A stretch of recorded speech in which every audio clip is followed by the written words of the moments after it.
An hour-and-a-half phone call that could upend 3 years of US policy on the Ukraine war. President Donald Trump and Russia's leader Vladimir Putin have had their first official conversation since Trump returned to the White House, and they've agreed to begin negotiations to end the conflict. Trump also hinted at a possible meeting with Putin in Saudi Arabia in the near future. Ellen Fisher reports from Washington, D.C. Almost exactly 3 years since the war in Ukraine started, Donald Trump believes he can bring it to an end, pushing both sides to start peace talks. I think they have to make peace. Their people are being killed, and I think they have to make peace.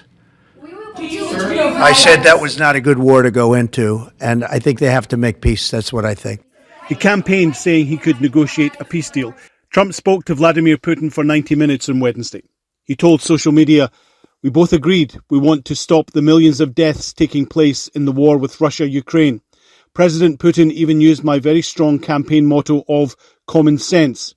We both believe very strongly in it. We agreed to work together very closely, including visiting each other's nations. We have also agreed to have our respective teams start negotiations immediately." Vice President J.D. Vance and new Secretary of State Marco Rubio will lead the US team.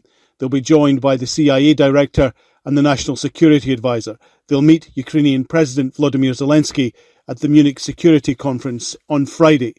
During the election campaign, Donald Trump said he would end the war in Ukraine as soon as he was elected, before he even took office. But there was never any detail on how.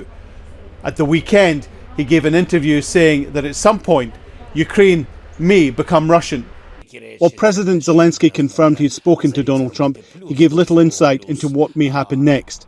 But Ukrainian observers say they're concerned Trump is being played by Putin. They are not speaking as about the facts of the Russian aggression. They are speaking as it is some strange conflict somewhere that they are going to mediate. President Zelenskyy said he would consider swapping territory, giving up Ukraine land for gains they made in Russia. And he's been clear in the past, any peace deal will be between Russia and Ukraine, not Russia and America. Alan Fisher, Al Jazeera, Washington. Well, let's hear from Ukrainian President Volodymyr Zelenskyy, who says that he's held what he calls very substantive talks with Washington to end the war in Ukraine. He praised what he described as Trump's genuine interest in working towards peace. I had a conversation with President Trump, a good and detailed discussion. I'm grateful to the President for his genuine interest in our shared opportunities, in how we can work together to bring real peace closer. It was a long conversation.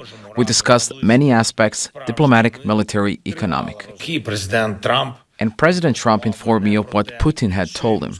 We believe that America's strength is sufficient to pressure Russia and Putin into peace, together with us, together with all our partners.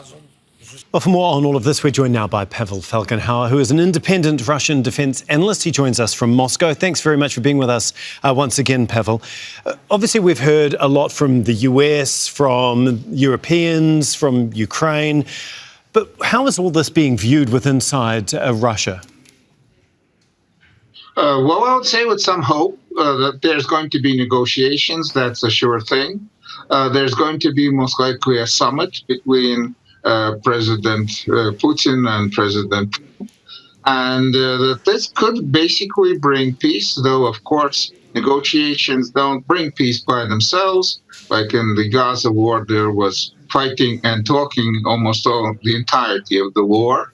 But in Russia, there's a strong belief that you have to make a deal with the Americans, and then the rest, the Ukrainians, the Europeans, everyone's going to fall into line. So you have to deal with the big guys. And that makes also Russia look big because they're dealing with the big guy. Right. I mean, does Russia even want to start negotiations at this point in the war, almost 3 years in? Are they going to come willingly to the table, or are they going to basically have to be forced or pushed to sitting down and beginning talks? Oh, no, of course Russia wants to go to the table. That's what President Putin has said. But going to the table and beginning a table, negotiations and actually achieving a durable peace agreement, two different things. And right now, of course, Russia has its own formula for peace. It was declared by Putin. That's the Russian position. It's miles away from what the Ukrainians are thinking about, what the American new administration thinks, that no one really most likely knows for sure.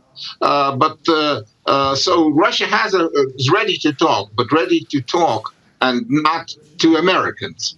Not so clear is Russia ready to talk to the Ukrainians directly, the present government in Ukraine. There's talk about them not being legitimate. And is Russia ready for a deal and ready for actual serious compromises on its official position? That's again, that will have to be seen during the negotiations, during the most likely coming summit, Trump and Putin. What are the compromises that Russia might be willing to make, and what red lines won't it want to cross? Well, basically, apparently, what the Americans want is some kind of an agreement based on status quo right now, with some adjustments to the front line becoming a new kind of division line, the line of control. Russia says that's not really good enough. Ukraine says that's also not going to work. So both sides, if they agree, I mean, Ukrainians and Russians, that they don't want this situation as it is to freeze. But it's hard to find a formula where both sides really begin to give and take. We'll have to see. Russia right now is officially saying we need to achieve our goals. We need to make Ukraine forever kind of not a threat to Russia, which means that Ukraine will be, well, basically a friendly country to Russia and never a member of NATO. And even Trump cannot assure that after he leaves office, a new American administration won't change their position. Okay, thank you so much, Pavel. We'll have to leave it there, but as always, fascinating to get your insights. Pavel Felgenhauer for us in Russia. Thank you. Make sure to subscribe to our channel to get the latest news from Al Jazeera.